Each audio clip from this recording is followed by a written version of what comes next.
Hi hello ನಮಸ್ಕಾರ, welcome back to my YouTube channel. So ಎಲ್ಲರೂ ಹೇಗಿದ್ದೀರಾ, ಚೆನ್ನಾಗಿದ್ದೀರಾ ಅಂತ ಭಾವಿಸ್ತೇನೆ. ಸೊ ಇವತ್ತಿನ ವಿಡಿಯೋದಲ್ಲಿ ನಾನು ಮಟನ್ ಕರಿ ಹೇಗೆ ಮಾಡೋದು ಅಂತ ತೋರಿಸಿಕೊಡ್ತೇನೆ.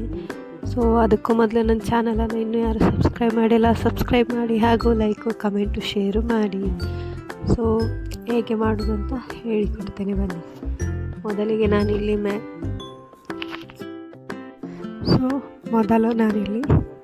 ಮಟನನ್ನು 1 kg ಮಟನನ್ನು ತಗೊಂಡಿದ್ದೀನಿ. ಸೊ ಅದಕ್ಕೆ ಮ್ಯಾರಿನೇಟ್ ಮಾಡಿಡುವ. ಸೊ ಅದು ಮೊದಲು ನಾನಿಲ್ಲಿ ಮಟನಿಗೆ ಖಾರ 1 ಟೇಬಲ್ ಸ್ಪೂನ್ ಆಗುವಷ್ಟು, ಮತ್ತು ರುಚಿಗೆ ತಕ್ಕಷ್ಟು ಉಪ್ಪು, ಮೊಸರು, ಮತ್ತು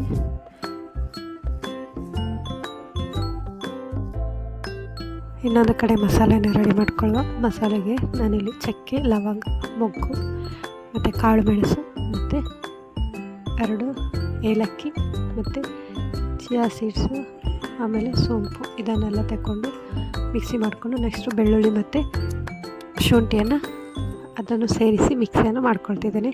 ಸೊ ಇಷ್ಟು ಮಿಕ್ಸಿ ಮಾಡಿಕೊಂಡ ನಂತರ ಒಂದು ಅರ್ಧ ಹೋಳಾಗುವಷ್ಟು ಕಾಯಿಯನ್ನು ಹೆಚ್ಚಿಟ್ಕೊಂಡಿದ್ದೇನೆ.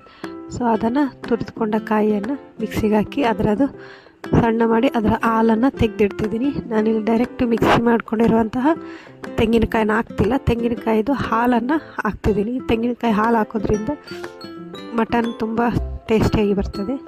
ಸೊ ಇದಾದ ನಂತರ ಮಟನನ್ನು ಕುಕ್ಕರಲ್ಲಿ ಆಲ್ರೆಡಿ ಬೇಯಿಸಿ ಇಟ್ಕೊಳ್ತಿದ್ದೇನೆ.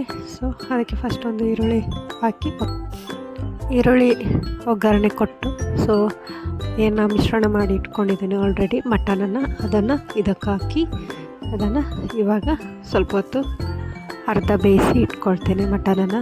ನಂತರ ಆದಮೇಲೆ ಈಗೆಲ್ಲ ಮಸಾಲಾನ ಹೇಗೆ ಎಲ್ಲ ರೆಡಿ ಮಾಡಿ ಇಟ್ಕೊಂಡಿದ್ದೆ, ನೆಕ್ಸ್ಟ್ ಅದಕ್ಕೆ ಒಗ್ಗರಣೆಯನ್ನು ಕೊಡುವ. ಸೊ ಇಲ್ಲಿ ಆಲ್ರೆಡಿ ಮಸಾಲ ರೆಡಿ ಮಾಡಿ ಇಟ್ಕೊಂಡಿದ್ದಕ್ಕೆ ನಾನಿಲ್ಲಿ ಈರುಳ್ಳಿಯನ್ನು ಚೆನ್ನಾಗಿ ಫ್ರೈ ಮಾಡ್ಕೊಂಡಿದ್ದೀನಿ.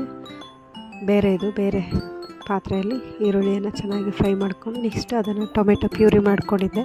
ಸೊ ಅದನ್ನು ಕೂಡ ಆ್ಯಡ್ ಮಾಡ್ಕೊಂಡಿದ್ದೆ. ಸೊ ಟೊಮೆಟೊ ಪ್ಯೂರಿ ಕೂಡ ಆ್ಯಡ್ ಮಾಡಿ ಚೆನ್ನಾಗಿ ಫ್ರೈ ಮಾಡ್ತಿದ್ದೀನಿ. ನೆಕ್ಸ್ಟು ಮಸಾಲನ ಆ್ಯಡ್ ಮಾಡ್ಕೊಳ್ತಾ ಇದ್ದೀನಿ, ನಾನು ಮಿಕ್ಸಿ ಮಾಡ್ಕೊಂಡಿರುವಂತಹ ಮಸಾಲ. ಸೊ ಇಷ್ಟನ್ನು ಆ್ಯಡ್ ಮಾಡಿಕೊಂಡು ಚೆನ್ನಾಗಿ ಆಯಿಲಲ್ಲಿ ಬೇಯಿಸ್ಕೋಬೇಕು. ಇದು ಚೆನ್ನಾಗಿ ಆಯಿಲಲ್ಲಿ ಬೇಯಬೇಕು, ಹಾಗಿದ್ರೆ ಮಾತ್ರ ಟೇಸ್ಟ್ ಚೆನ್ನಾಗಿ ಬರ್ತದೆ. ಸೊ ನೆಕ್ಸ್ಟು ಖಾರ ವಿಷಯಕ್ಕೆ ಬಂದರೆ ಸ್ವಲ್ಪ ಖಾರ ಜಾಸ್ತಿನೇ ಇದೆ, ಯಾಕೆಂದರೆ ನಾನು ಕರಿಮೆಣಸನ್ನು ಯೂಸ್ ಮಾಡಿದ್ದೀನಿ. ನೆಕ್ಸ್ಟ್ ಇಲ್ಲಿ ನಾನು ಖಾರದ ಪುಡಿ ಕೂಡ ಯೂಸ್ ಮಾಡ್ತಾಯಿದ್ದೇನೆ. ಒಂದು 4 ಸ್ಪೂನ್ ಆಗುವಷ್ಟು ಖಾರದ ಪುಡಿ ಹಾಕ್ತಿದ್ದೀನಿ. ಅದನ್ನು ಕೂಡ ಆಯಿಲಲ್ಲಿ ಚೆನ್ನಾಗಿ ಬೇಯಿಸ್ಕೋಬೇಕು. ಸೊ ಇಷ್ಟು ಆಯಿಲಲ್ಲೇ ಫ್ರೈ ಮಾಡ್ಕೋಬೇಕು.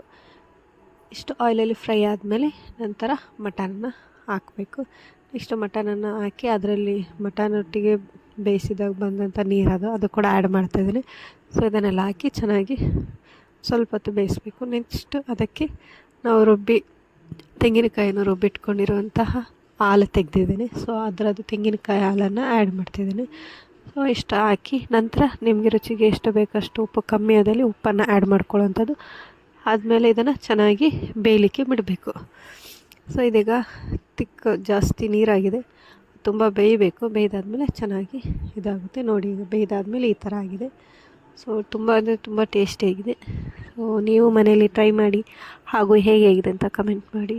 ಸೊ ಇಂಥದ್ದೇ ರೆಸಿಪಿಗೋಸ್ಕರ ನನ್ನ ಚಾನಲನ್ನು ಸಬ್ಸ್ಕ್ರೈಬ್ ಮಾಡಿ, ಹಾಗೂ ಲೈಕ್ ಕಮೆಂಟ್ ಶೇರು ಮಾಡಿ. So thank you for watching.